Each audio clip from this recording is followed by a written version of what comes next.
খেটে খাওয়া মানুষ, আমরা এত পয়সা পাবো কোত্থেকে? সাধারণ মানুষ, গরিব মানুষ তারা বাঁচবে।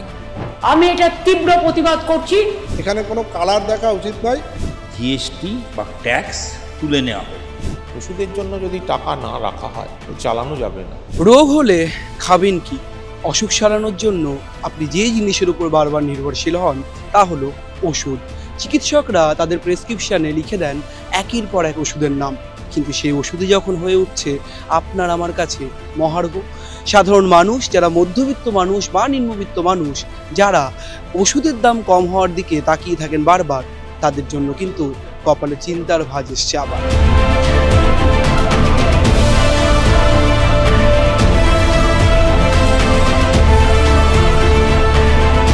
এনপিপিআর থেকে ইতিমধ্যে বিভিন্ন গাইডলাইনে দোহাই দিয়ে এমআরপির উপরে প্রায় 748 রকমের ওষুধের দাম বাড়ানো হয়েছে। যে ওষুধের দাম ছিল 30 টাকা, সেই ওষুধে নাকি বেড়ে হয়েছে শতাধিক।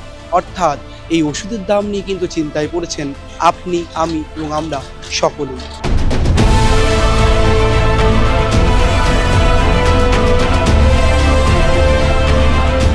কি হবে, সবার দ্বারা সম্ভব হবে না কেনাটা।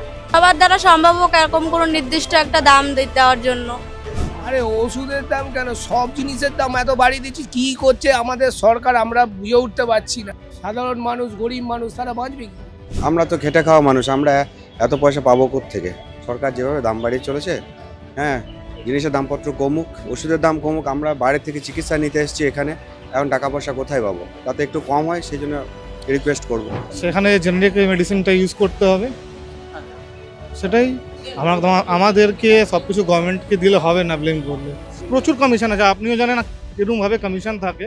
যদি সাধারণ দেখতে যাই কাউকে হার্ট অ্যাটাক আসে, যদি ক্যান্সার হয়, তাহলে যদি পুয়ার ফ্যামিলি দিয়ে বিলং করে, তাহলে ওদেরকে টাটা মেমোরিয়ালে যেতে হলে, না হলে শ্মশানঘাট যেতে হয়। তো গরিব মানুষ অনেক দূর থেকেই আসি বাচ্চাকে নিয়ে। প্রত্যেক বাবা মার কাছে যে বাচ্চা সুস্থ থাক, ভালো থাক। তারপরে ওষুধের দাম বাড়লে সবার পক্ষে তো সবকিছু কেনা সম্ভব নয়।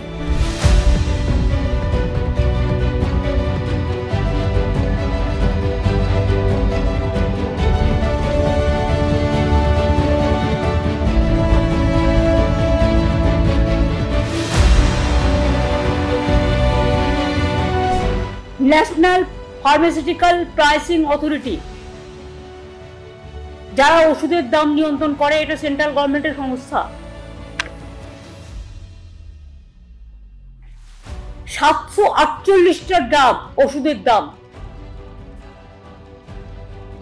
যা গরিব মানুষ কিনে, এবং 80টা নন শিডিউল ড্রাগ মানে ওষুধ ফ্রম দ্য 1 এপ্রিল 2025 বাড়িয়ে দিয়েছে।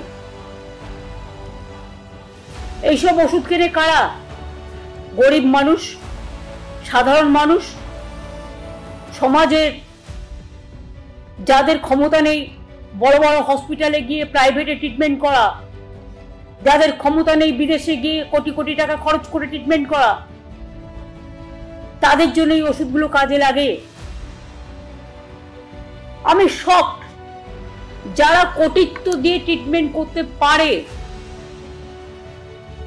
এটা কি শুধু তাদের জন্য সরকার চলবে, নাকি যারা গরিব, যারা মধ্যবিত্ত, যারা সাধারণ মানুষ, মধ্যবিত্ত সাধারণ, বুক ফাটলেও মুখ ফাটে না, মুখ খোলে না, কারণ তাদের সম্মান সবচেয়ে বড় ঐতিহ্য।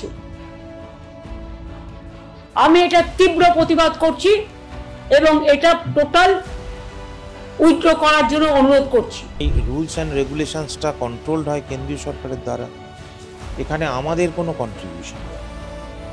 আমরা উপভোক্তা হিসাবে আমরা ওষুধ ব্যবহার করি, সেইখানে দাঁড়িয়ে আমাদের পীড়াটা যে দাম বাড়ছে সব জিনিসের। এটা তো সত্যি কথা যে যদি না দাম বাড়ত, বা যদি স্ল্যাশড রেটে ওষুধ দেওয়া যেত, কম দরকারে ভর্তুকি দিয়ে, তা তো ভালো হতো, মানুষের উপকার হতো ওষুধে। মানুষের তো চাপ হবেই, প্লাস যত দিন যাচ্ছে ওষুধের ব্যবহারও বাড়ছে, রোগের সংখ্যা বাড়ছে।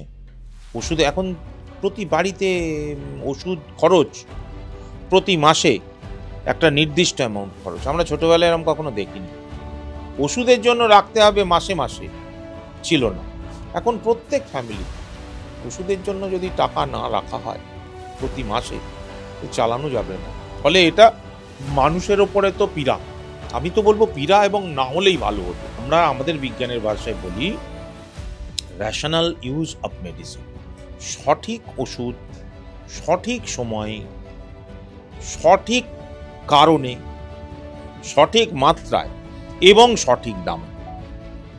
আজকাল প্রচুর ভ্যারাইটি অফ মেডিসিন এসে গেছে, দেখবেন আপনি যদি 10টা কোম্পানির ওষুধের একই ওষুধ, ধরুন প্রেশারের ওষুধ অ্যামলোডিপিন, আপনি অ্যামলোডিপিন 5 মিলিগ্রাম 15টা কোম্পানির আছে, পরপর সবই কিন্তু গভর্নমেন্ট অফ ইন্ডিয়া অ্যাপ্রুভড, আমার সিডিএসসি অ্যাপ্রুভড। যেটা কম পয়সা সেটা খান, কোনো অসুবিধা নেই।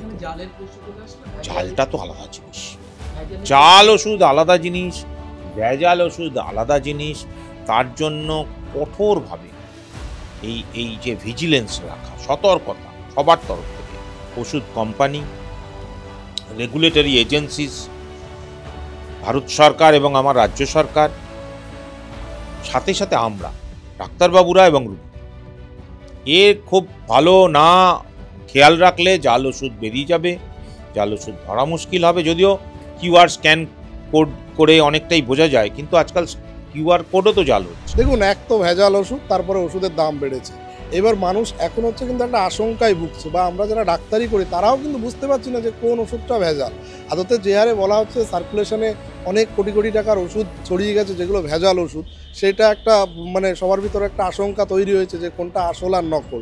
তারপরে এইভাবে যদি ওষুধের দাম বাড়তে থাকে, দেখুন আজকাল কোনো ফ্যামিলি নেই, খুব কম ফ্যামিলি আছে যাদের ওষুধ লাগে না। প্রতিটা ফ্যামিলিতেই বয়স্ক পেশেন্ট আছে, ইয়াং পেশেন্ট আছে, প্রেশার, সুগার, নিত্য প্রয়োজনীয় ওষুধ লাগে। তারপরে যদি এইভাবে ওষুধের দাম বাড়ে ভেজাল ওষুধের সাথে, তো মানে দুটোতেই সমস্যা। ফার্মাসিউটিক্যাল ইন্ডাস্ট্রিরা যেভাবে ইলেকট্রাল বন্ডে টাকা দিয়েছে, এবার তারা তো অবভিয়াসলি তো দাম ছত্র খুলে রাখেনি, তারা বন্ডে টাকা দিচ্ছে মানে তারা টাকাটা তুলবে। সেই টাকাটা কোথায় তুলবে?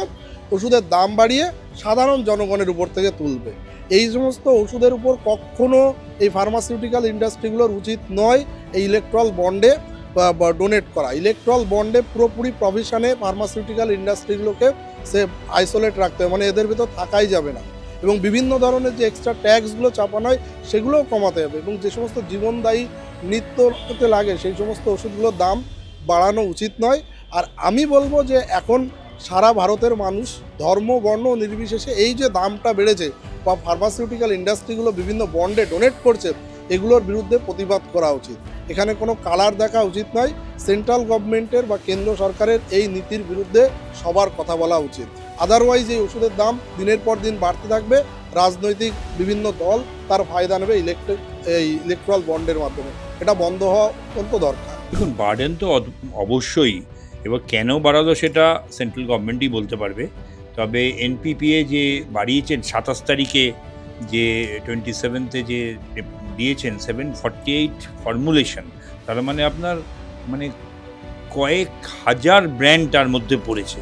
তার মধ্যে জ্বর, সর্দি, কাশি, অসুখ বিসুখ, তারপরে আপনার আর যা প্রবলেম, মানে অ্যান্টিবায়োটিক সমস্ত আছে, কৃমির ওষুধ আছে, মানে কোনো ওষুধ বাদ নেই সেই ওষুধের মধ্যে।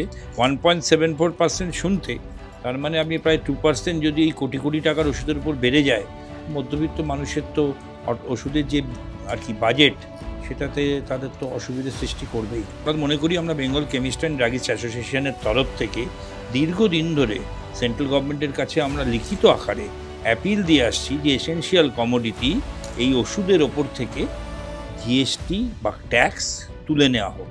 এটা তুললেই দেশের মানুষ অনেক কম পয়সায় ওষুধ পরিষেবার মধ্যে আওতায় চলে আসবে।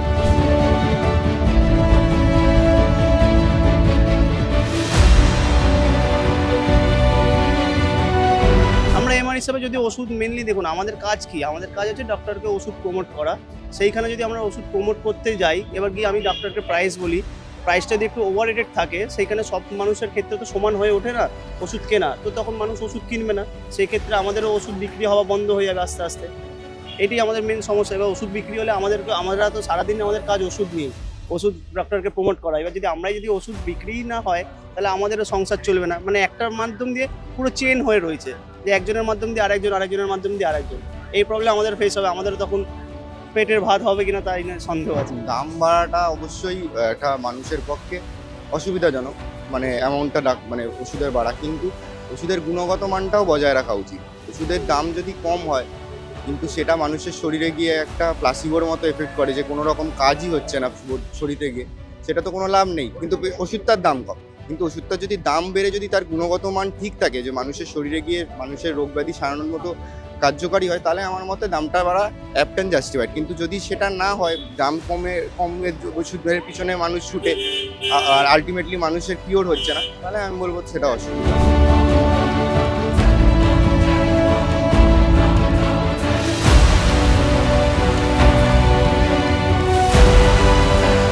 ওষুধ এমন একটা এসেন্সিয়াল জিনিস যাতে সাধারণ লোককে সবাইকেই খেতে হবে ওষুধের ব্যাপারে, তাতে দাম বাড়লো কি কমলো তাতে এফেক্ট পড়ে না। সাধারণত যারা ওষুধ খায় তাদের দাম বাড়লো তাদের কষ্ট হয়ে খেয়ে খেতে হবে, হয়তো কোয়ান্টিটিটা তারা কম নেবে কিন্তু ওষুধ তারা কিনে খাবেই। বেচা বিক্রির ক্ষেত্রে আমাদের এফেক্ট হচ্ছে, যে এখানে দাম বেড়েছে, দেশের সাধারণ লোক ঠিকমতো ওষুধ মেনটেন করতে পারছে না। এই যে কোম্পানির রিপুটেশন, ভালো কোম্পানির মেডিসিন না কিনে ওনারা বারবার জেনেরিকের দিকে চলে যাচ্ছে, জেনেরিক মাল কেনার জন্য ওই দিকে চলে যাচ্ছে। অতএব আমাদের ব্যবসার তো সম্পূর্ণরূপে একটা এফেক্ট হচ্ছে। আমাদের কেমিস্ট অ্যান্ড ড্রাগিস্ট অ্যাসোসিয়েশনের লোক এই সম্বন্ধে সম্পূর্ণরূপে সরকারের সাথে লিয়াজো মেনটেন করে আলাপ আলোচনা করছে। ওনাদের আলাপ আলোচনার মধ্যে আমাদের সর্বাত্মক সমর্থন আছে, যে আমাদের কেমিস্ট অ্যান্ড ড্রাগিস্ট অ্যাসোসিয়েশন আমরা সর্বতভাবে সমর্থন করি, ওনারা যেটা বলবে সেটাই আমরা মেনে নেব। লাস্ট 1-2 ইয়ার্স আপনি যদি ফলো করেন, প্রত্যেকটা সেক্টরে প্রত্যেকটা জিনিসেরই দাম বেড়েছে। খাদ্যপণ্যের দাম, পেট্রোল, ডিজেল, এভরিথিং যখন বাড়ছে, সাধারণ মানুষের সেটা যেইভাবে ওনারা অ্যাকসেপ্ট করছেন, মেডিসিনের দাম বাড়াটাকেও সেইভাবেই অ্যাকসেপ্ট করবে। আপনার কোনো ধারণা নেই রিয়েল এস্টেটে কী হারে দাম বাড়ছে, কিন্তু তার কি বিক্রি কমে যাচ্ছে? কমছে না। তাহলে এইটা একটা ভুল কনসেপ্ট যে ওষুধের দাম বাড়লেই কী করে ওষুধ খাবো, যেভাবে বাকিগুলো করছে সেইভাবে ওষুধও খাবে।